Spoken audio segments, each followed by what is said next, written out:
சிதம்பரம் நடராஜர் கோயில் தமிழ்நாட்டின் கடலூர் மாவட்டத்தில் அமைந்துள்ள பழமையான மற்றும் புகழ்பெற்ற சிவன் கோயில் ஆகும். இக்கோயில் சைவ சமயத்தின் மிக முக்கிய தலங்களுள் ஒன்றாக கருதப்படுகிறது. இக்கோயிலில் நடராஜர் வடிவத்தில் சிவபெருமானை வணங்குவதற்காக அர்ப்பணிக்கப்பட்டுள்ளது. மேலும் நடராஜர் என்பது நடனத்தின் கடவுள் மற்றும் சிவன் தனது ஆனந்த தாண்டவத்தை ஆடும் வடிவமாகும். இது பஞ்சபூத தலங்களுள் ஆகாய தலமாக விளங்குகிறது. இங்கு சிவன் நடராஜர் வடிவில் ஆனந்த தாண்டவம் ஆடிக்கொண்டிருக்கிறார். இக்கோயிலில் உள்ள சிதம்பர ரகசியம் மிகவும் புகழ்பெற்றது. சித் கூட்டல் அம்பரம், அதாவது சிதம்பரம். சித் என்றால் அறிவு, அம்பரம் என்றால் வெட்டவெளி. மனிதா, உன்னிடம் ஒன்றுமே இல்லை என்பதுதான் அந்த ரகசியத்தின் பொருள். சித்திர சபையில் சபாநாயகரின் வலப்பக்கத்தில் உள்ள ஒரு சிறு வாயில். இதில் உள்ள திரை அகற்ற பெறும், ஆரத்தி காட்ட பெறும். இதனுள்ளே திருவுருவம் ஏதும் தோன்றாது.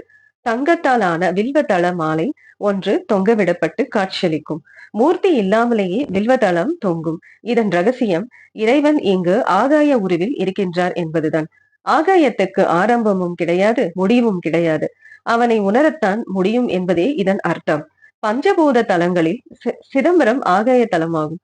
சிதம்பர ரகசிய ஸ்தானத்தில் அம்மனுக்குரிய ஸ்ரீ சக்கரத்தையும் சிவனுக்குரிய சிவ சக்கரத்தையும் இணைத்து ஒன்றாக பிரதிஷ்டை செய்யப்பட்டுள்ளதாக ஒரு தகவல் உண்டு.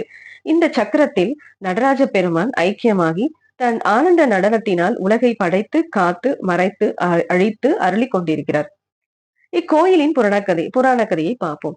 80,000 தாருகா வனத்து ரிஷிகள் தாங்களே எல்லாம், தங்களுக்கு தலைவன் இறைவன் என்று ஒன்றுமில்லை, நாம் சேர்ந்த கருமமே நம்மை வழி நடத்தும் என்று அந்த காலத்து தீவிர நாட்டிகவாதிகள் ஆவர். அவர்களை திருத்தும் பொருட்டு சிவபெருமான் பிச்சாடனர் கோலத்தில், மகாவிஷ்ணு மோகினி கோலத்திலும் அங்கு சென்றார்கள். அப்போது அங்கிருந்த ரிஷி பத்தினிகள் சிவபெருமானின் பின்னே செல்ல, மோகினி பின்னே ரிஷிகள் சென்றனர். இரண்டு கூட்டமும் இடத்தில் சந்தித்த போது ரிஷிகள் சுய நினைவு வந்து எம்பிரானை அழிக்க அபிச்சார வேள்வி செய்தனர்.